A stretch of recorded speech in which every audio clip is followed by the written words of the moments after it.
श्री तीर्थंकर चरित्र video number 40। इस वीडियो में हम 9वें तीर्थंकर प्रभु श्री सुविधिनाथ जी का चरित्र देखेंगे। करामलक वद्विश्वम कलयन केवल श्रिया अचिंत्य महात्म्य निधि सुविधिर बोधये स्तु वह।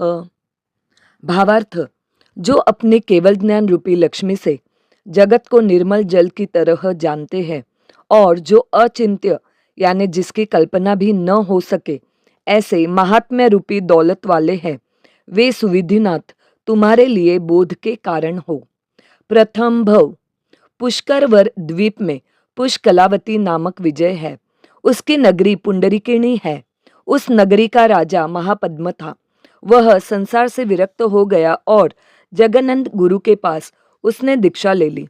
वह एकावली आदि तप को करता था। इससे उसने तीर्थंकर नाम कर्म बांधा। दूसरा भव, अंत में वह शुभ ध्यान पूर्वक आयु पूर्ण कर वैजयंत विमान में महर्धिक देव हुआ। तीसरा भव, वहां के अनुपम सुखों को भोग कर महापद्म का जीव वैजयंत विमान से च्योकर काकंदी नगरी के इक्ष्वाकु वंश के कश्यप गोत्र में राजा सुग्रीव की रानी रामा के गर्भ में फाल्गुनवदी 9 के दिन मूल नक्षत्र में आया। माता ने 14 स्वप्न देखे। इंद्रादि देवों ने च्यवन कल्याण का उत्सव मनाया। प्रभु माता के गर्भ में 8 महीने और 26 दिन रहे।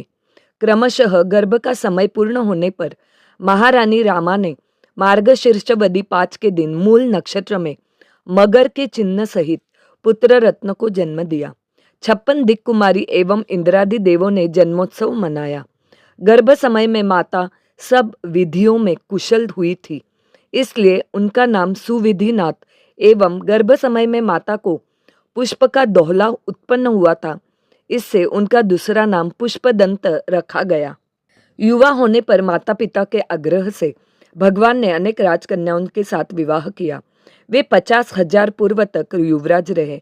इसके बाद 28 पूर्वांग सहित 50,000 पूर्व तक उन्होंने राज्य किया।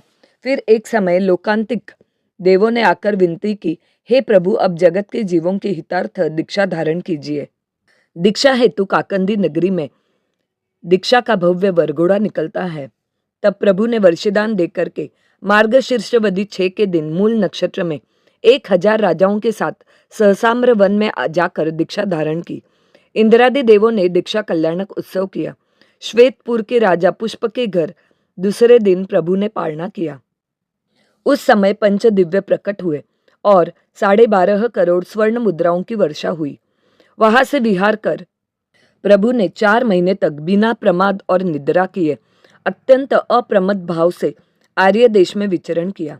4 मास बाद भगवान उसी उद्यान में आए और मालूर वृक्ष के नीचे कायोत्सर्ग कर कार्तिक सुदी 3 मूल नक्षत्र में उन्होंने 4 घातीय कर्मों को नष्ट कर केवल ज्ञान पाया। तब देवों ने आकर समोशरण की रचना की।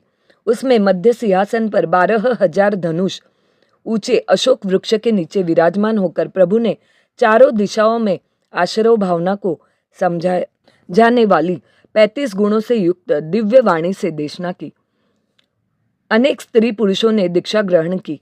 उनमें वराहक आदि 88 गणधर हुए। प्रभु का परिवार इस प्रकार था: 88 गणधर, 2 लाख साधु, 3 लाख साध्वियाँ, 8,400 अवधि ज्ञानी, 1,514 पूर्वधारी, 7,500 मनः पर्यय ज्ञानी, 7,500 केवली, 13,000 वैक्रिय लब्धिधारी, 6,000 वादी, 2,29,000 शावक और 4,72,000 शाविकाएं, तथैव अजित नामक यक्ष व सुतारा नाम की शासन देवी। मोक्ष काल पास जानकर पुष्पदंत स्वामी समेत शिखर पर पधारे और वहां उन्होंने 1000 मुनियों के साथ 1 मास का अनशन धारण किया। अंत में योग निरोध कर कार्तिक वदी 9 के दिन मूल नक्षत्र में पुष्पदंत जी सिद्ध हुए। इंद्रादि देवों ने निर्वाण कल्याणक मनाया। पुष्पदंत जी की कुल आयु 2 लाख पूर्व की थी। उसमें से उन्होंने आधा लाख पूर्व शिशुकाल में, 28 पूर्वांग सहित आधा लाख पूर्व राज्यकाल में, 28 पूर्वांग न्यून 1 लाख पूर्व साधुपन में बिताया। फिर वे मोक्ष गए। उनका शरीर 100 धनुष ऊंचा था। चंद्र प्रभु के निर्वाण जाने के बाद 90 कोटि सागरोपम बीतने पर सुविधिनाथ जी मोक्ष में गए।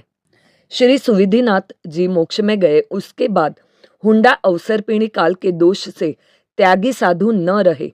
तब लोग श्रावकों से ही धर्म पूछने लगे। श्रावक लोग अपनी इच्छानुसार धर्मोपदेश देने लगे। भद्रिक लोग उन्हें उपकारी समझकर द्रव्यादि भेंट में देने लगे। लोभ बुरी बला है। उन श्रावकों ने लोभ के वश होकर उपदेश दिया, तुम लोग भूमि दान, स्वर्ण दान, रुपये दान, गृह दान, अश्वदान, राजदान, लोह दान, तिल दान, कपास दान आदि दान दिया करो। इन दानों से तुमको इस लोक में और परलोक में महान फलों की प्राप्ति होगी। ये सब उन श्रावकों ने लोभ के वश होकर उपदेश दिया। इस उपदेश के अनुसार लोग दान भी देने लगे। लोभ से मार्गच्युत बने हुए उन श्रावकों ने दान भी खुद ही लेना प्रारंभ कर दिया। वे ही लोगों के गृहस्थ गुरु बन गए। इन श्रावकों में उन लोगों की संतति मुख्य थी जो भरत चक्रवर्ती के समय में माहन माहन बोलते हुए ब्राह्मणों के नाम से मशहूर हो गए थे और इसीलिए वे श्रावक मुख्यतया ब्राह्मण कहलाए। जिनाज्ञा विरुद्ध कुछ कहा गया हो तो मिच्छामि दुक्कडम। Please like the video, share the video to your friends and relatives, even Jain contacts, and subscribe the channel. Thank you.